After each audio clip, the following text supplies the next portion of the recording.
My mom is threatening not to attend my wedding after my golden child brother proposed to my fiancée. So I told her she can toss her invite in the trash because I won't beg her to be there. Mark was my mom's baby boy and she didn't do much to try and hide it. If my sisters and I got gifts, they were for us to share, but my mom made it pretty clear that Mark's things were only for him and we shouldn't touch them. When Mark would screw up, I'd get punished for not being a good role model and showing him the proper way to behave.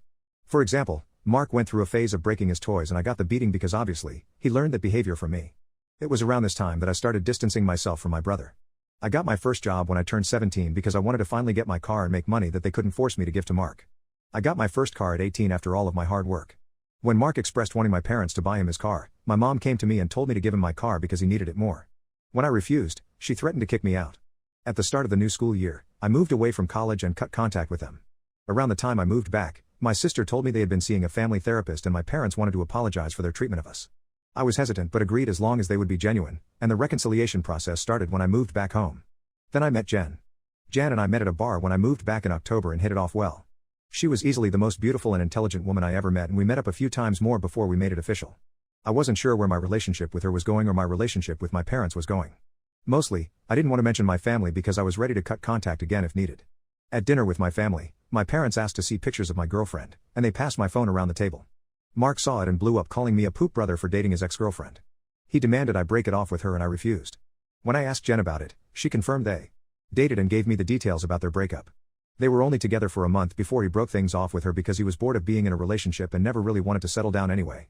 On Jen's birthday this year, I took her to a fancy dinner with our families and her closest friends to ask her to marry me. Mark flipped again and blew up about me proposing to her, which my sisters and I immediately shut down. Mark had been quiet about the whole thing for the last 2 months. I didn't see him much and figured he was in low contact with me, which I had no problem with. Then he invited me and Jen for a family dinner at his apartment with my parents and sisters. I thought it was weird but my parents and sisters were also going so we agreed to go. The dinner was nice, nothing too fancy, and we moved to the living room to talk. About 30 minutes into normal conversation Mark stood up and told us he had an announcement.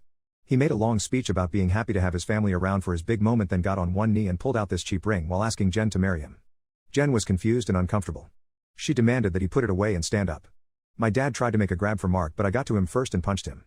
He said something like wanting to show me that Jen wasn't really into me and just wanted to get back at him. This is the last straw. Jen and I went home and decided to uninvite Mark. A few days later, my mom stopped by my house and said she wanted to discuss my wedding. She asked me why I was so adamant about Mark not coming.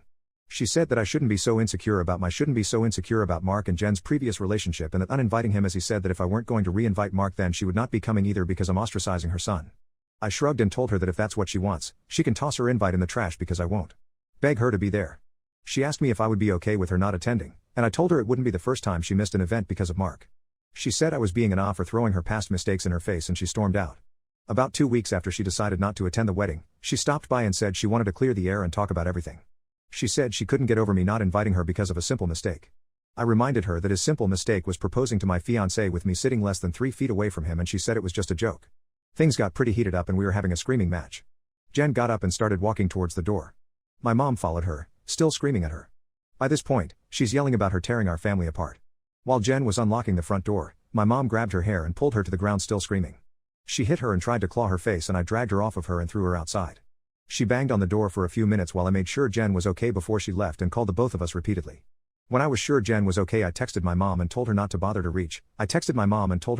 reaching out again because we'd never speak to her again even though Jen doesn't want to pursue anything. It's not up to us to decide whether it goes further but they would keep our preference in mind.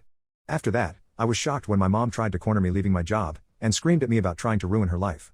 She kept screaming that I was an awful son for trying to get her arrested over a small misunderstanding and she didn't understand what she'd done to deserve being punished like this. I told her that she shouldn't have hit Jen if she didn't like being in legal trouble. She demanded that I tell the police to forget the report, which I refused. I told her what the officer said about it being out of my hands. I also told her that I would never forgive her for what she did to Jen and what she did to me and my sisters growing up. She started to say how I should move on like my sisters, but I cut her off and told her that she should take their forgiveness and move on because she would never receive it from me.